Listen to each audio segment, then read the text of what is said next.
एक राजा के 4 बेटे।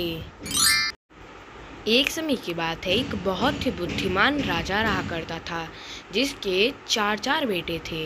पहले बेटे का नाम था राजू, दूसरे बेटे का नाम था राजेश, तीसरे बेटे का नाम था रमेश और चौथे बेटे का नाम था प्रेम। और ये चारों भाई अपने में ही झगड़ा करते थे। लेकिन अब राजा के जाने का समय आ चुका था और राजा अपने अंतिम सांसें में अपने बच्चों से कहते कि मेरे बेड के नीचे 4 मटके हैं, उन सब में तुम्हारा हिस्सा रखा हुआ है, तुम उधर से अपना हिस्सा ले लेना। इतना कहने के बाद राजा चले जाते हैं। पहले मटके में था मिट्टी, दूसरे मटके में था जानवरों की हड्डी, तीसरे मटके में था अनाज और चौथे मटके में था धन। और ये सब सुनने के बाद वो लोग तो हैरान हो गए थे क्योंकि ये सब क्या है।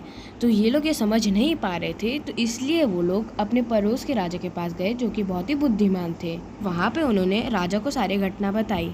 फिर राजा कहे, तुम्हारे पिताश्री बहुत ही बुद्धिमान थे, इसलिए उन्होंने ऐसे बंटवारा किया।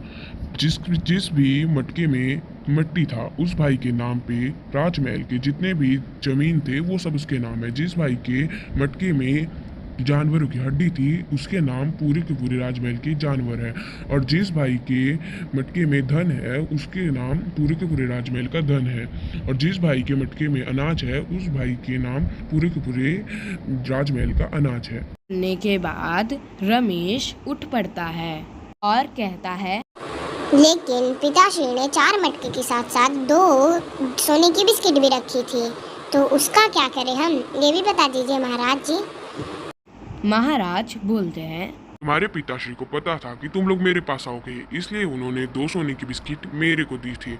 लाओ, दो मेरे 2 सोने की बिस्किट। इसके बाद वो चारों भाई अपने राजमहल में आते हैं, लेकिन वो फिर से समस्या में पड़ जाते हैं क्योंकि जिसके पास भी अनाज था वो क्या करे उस अनाज का जिसके पास ज़मीन ही नहीं है। जिस भाई के पास जानवर थे वो क्या करे उस जानवर का जिसके पास अनाज ही नहीं है। तो फिर ये सब सुनने के बाद रमेश बोलता है कि को हाथ मिला लेना चाहिए, जिससे हम लोगों का सारा काम अच्छे से हो जाएगा। वह लोग हाथ मिला के रहने लग जाते